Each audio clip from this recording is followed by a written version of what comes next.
Shalom, shalom à tous. Eh bien voilà, nous sommes après les fêtes. Ça fait longtemps qu'on disait on repousse à après les fêtes. Et bien voilà, c'est arrivé. On reprend le cycle de la paracha de la semaine et Matriline et Bereshit. On reprend depuis le commencement, paracha de Bereshit.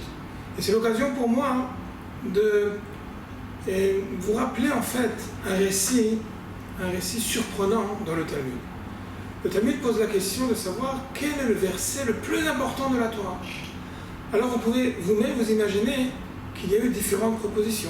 Peut-être même, je vous invite vous-même à réfléchir et à vous répondre, vous proposer une réponse en tout cas, de choisir un verset qui serait une sorte de fondement de l'ensemble de la Torah.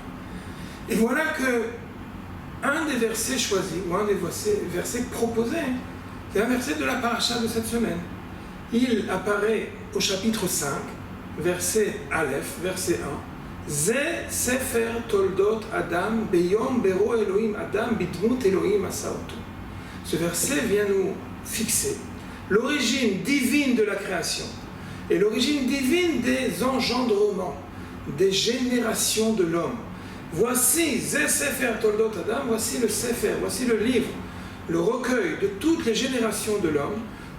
À partir du jour où l'homme a été créé par Dieu, à l'image Bidmut Elohim Asaoto, à l'image divine, il a été créé.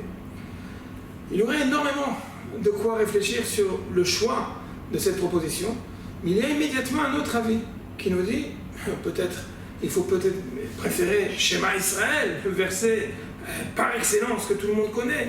Écoute Israël, l'Éternel est notre Dieu, l'Éternel est un.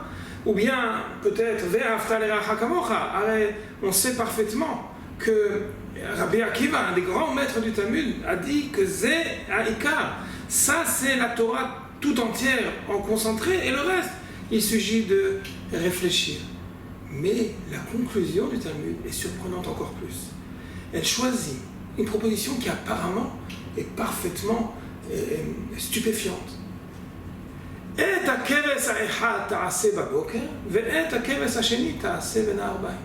À savoir, il s'agit d'un verset du service des sacrifices qui fixe l'intégrité et plus exactement d'être particulièrement fidèle au fait qu'il y a un service quotidien. Et הכבש האחד תעשה בבוקר, il s'agit du korban ola. On n'a pas le temps maintenant de tout détailler, mais en tout cas, le verset suffit à lui-même. Il faut amener en sacrifice le sacrifice du matin, et un autre également, le service de la fin de la journée. C'est un pasouk, suivant l'avis de ce maître du Talmud. C'est le pasouk essentiel de toute la Torah entière. Je pense qu'il est important. Au lendemain de ces fêtes, on a eu véritablement tout un cycle entier.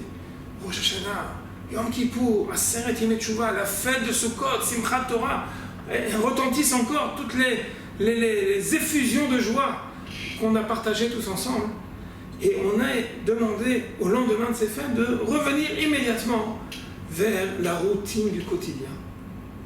Quand ce Tana choisit ce verset, c'est pour nous transmettre une clé dans la façon de vivre notre Torah, vivre notre judaïsme.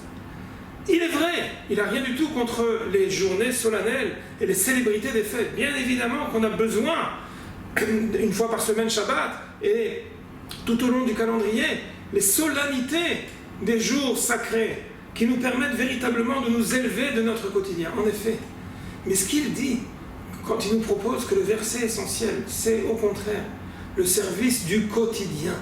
J'ai quelque part envie de dire de la routine du service divin. Ça, il nous dit, c'est l'essentiel. Parce que parfois, on est facilement séduit, facilement comblé par les joies des fêtes, en effet. Mais après, on a un mal fou, le lendemain, de reprendre de nouveau les prières quotidiennes, de reprendre le service divin quotidien.